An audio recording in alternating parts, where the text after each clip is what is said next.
Hi everyone, welcome to my YouTube channel. My name is Aurora. I am a relationship and feminine coach. I am so pleased that you're joining me today. To start my YouTube journey, I have decided to talk about attachment style. I hope the topic will be of value to you. So, how do we get our attachment style?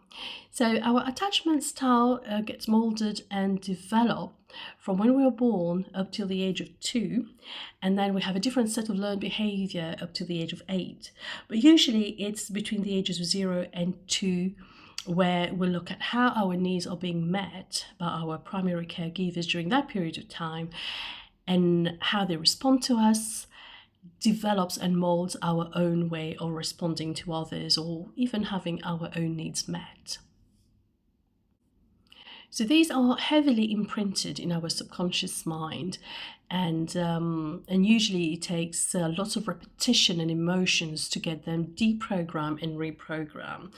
So we have learned with lots of research about the subconscious mind that during the age of 0 till 2 our mind is highly suggestible. We are in a trance state of mind or a better state of mind where whatever is given to us we're just learning. That's the phase of our lives where we learn the most. And this early relationship with our primary child caregivers, our parents, eventually molds or shapes our emotional bonds and our behaviors into adulthood. This is why sometimes, you'll find a 30, 40-year-old, 50-year-old having a tantrum.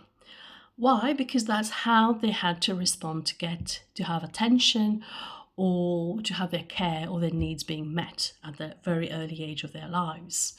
So we have 4 types of attachment styles. So we have anxious, preoccupied, dismissive, fearful, avoidant, fearful, avoidant, and secure. So during our phase of our lives, we are not stuck with one type of attachment style. We fluctuate depending on what's happening in our lives at that particular moment in time. So, for example, somebody who's secure from a very early age would come across some traumatic situation and flip and become either anxious, preoccupied, or an avoidant. And they can learn to relearn, to de-learn, to deprogram, and relearn a new state of being. So do not fear, right? Because we are able to adapt and change. And today's topic is about fearful avoidant. I was a fearful avoidant myself. I call them FA. And it's been a learning journey for me since late 2019 up until quite recently. And it's mind-boggling how enriching we can... I think enriching is not the word. I would say liberating, how liberating it is to be able to identify and heal our core wounds. Okay, so we are going to talk about fearful avoidant today for a few minutes. So what caused a fearful avoidant to be a fearful avoidant? So usually FA or fearful avoidant are people who have experienced some form of trauma in the early phase of their lives from the ages of 0 till 2. So, and this may be, inconsistency from the caregivers usually, probably because of some mental health issues they are experiencing at the time, or some stress in their own lives at that period of time, or to go to the other extreme, they're having their own demons to combat, whether it is drug addiction or alcohol addiction or dependency. So, they have not been able to be fully present for their own child. It was impossible for some of them to be present, emotionally present for their children. So that's how the child during that period of time, during the ages of 0 to 2, they say like, I want to get my needs met, I want something, let's say my milk or attention or some cuddles. And then they were met with, pure rejection, right? Not wanting, not being able actually to receive their needs, right? So for me, I think needs are so important and crucial, and we we don't really know what our needs are until we face a particular situation as, oh, that is what I need now. So how do I convey that to other people? Okay, so how do we recognize an FA, a fearful avoidant? Now, remember, FA has had to tiptoe and have their feelings hurt quite a lot of period of time, right? So FA come across as really charming. They exuberate in charm, in being liked. They love it, right? And FA would want people to like them, to be their friends. And they are also really, really good at reading people, micro reading people. They are excellent at it. So you can easily understand, a child, a baby, or even a baby at a very early age, wanting some affection and then say, no, you're not having any, you're having none. So they learn to say, can I ask that question at that moment in time? Am I going to be rejected or am I going to be welcome? Right? So it's difficult for them. It has been difficult. So that's why they are really excellent at reading people. They have an acute awareness of other people's needs, right?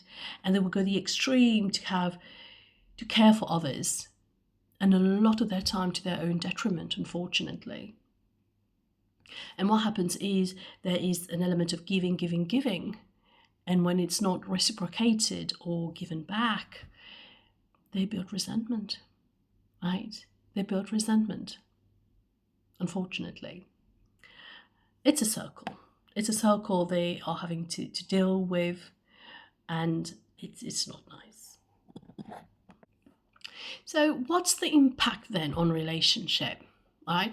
So we understand the FA as somebody who craves intimacy, who craves closeness, who wants to have deep connection with others, who wants to grow.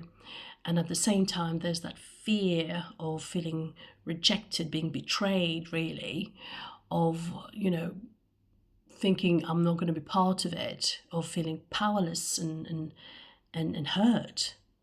So there's a push and pull in the behavior, which obviously causes a lot of chaos for the other partner and a lot of dilemma and not knowing what's happening. It's this push and pull behavior. It's a hot and cold behavior that we see a lot of the time. And it's not clear and it's not helpful. Right? It's not helpful for nobody, actually. So there is a roller coaster in the relationship going from one extreme to the other. Trust is an important part because it's very difficult for them to trust. There's also feeling of guilt, feeling of shame because of that internal conflict they have of wanting that closeness and rejecting it because they have experienced lots of rejection in their own lives.